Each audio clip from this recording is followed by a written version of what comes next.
Bonjour à tous, bienvenue dans cette dernière vidéo de la saison, réussir sa carrière, comment y parvenir. Et pour finir en beauté, on vous propose de voir aujourd'hui comment booster sa carrière professionnelle.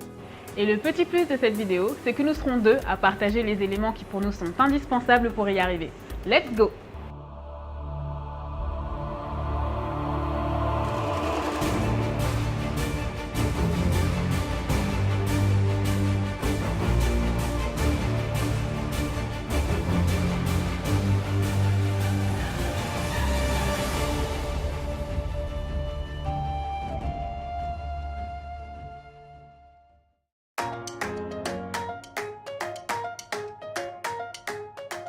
Evelyne, en tant que consultante en orientation professionnelle, que conseillerais-tu à une personne qui souhaiterait booster sa carrière professionnelle?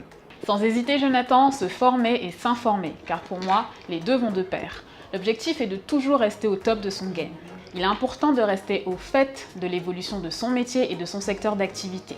Ainsi, les personnes sauront quelles sont les compétences qu'elles doivent acquérir pour maintenir leur niveau d'employabilité.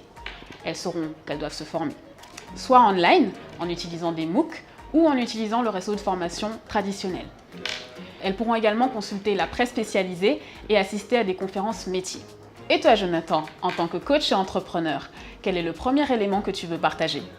Déjà, qui dit booster sa carrière professionnelle, dit accélérer ou améliorer ce qu'on a l'habitude de faire, ce qui revient à sortir de sa zone de confort pour viser l'excellence. Je vais prendre un petit exemple personnel. Avant de monter mon entreprise, j'étais manager. J'avais un statut cadre, j'avais un salaire fixe à la fin du mois, j'avais une mutuelle, des avantages sociaux, etc. Enfin bref, j'avais quand même une certaine sécurité.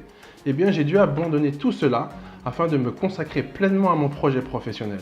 Bien que ça n'ait pas toujours été facile, je n'ai jamais regretté de m'être lancé dans cette entreprise et aujourd'hui, je suis plus que jamais épanoui dans ma vie.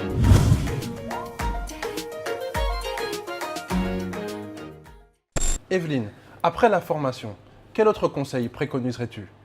Je leur recommande de créer leur réseau professionnel. On dit souvent que seul on va plus vite, mais qu'ensemble on va plus loin. Je leur recommande de s'entourer de personnes qui travaillent dans le même secteur qu'elles, voire qui occupent les mêmes fonctions. Ainsi, lorsqu'elles auront des problématiques métiers, elles pourront compter sur les membres de leur réseau pour trouver des solutions efficaces.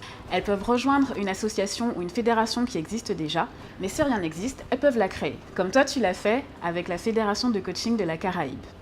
Et toi, Jonathan, quel est le second point que tu veux partager? L'autre conseil important que je voudrais prodiguer, c'est d'être focalisé sur son objectif. Je rencontre beaucoup de personnes qui veulent réussir, mais le problème, c'est qu'elles ont tellement de projets qu'elles n'arrivent pas à se concentrer sur un sujet en particulier. Et du coup, elles n'arrivent pas à concrétiser leurs projets. C'est dommage.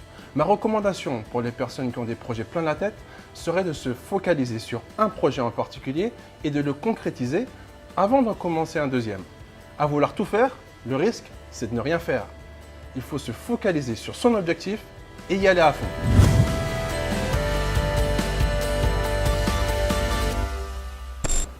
Vous l'aurez compris, pour redonner un souffle à votre carrière, nous vous invitons à appliquer nos 4 conseils. See you soon!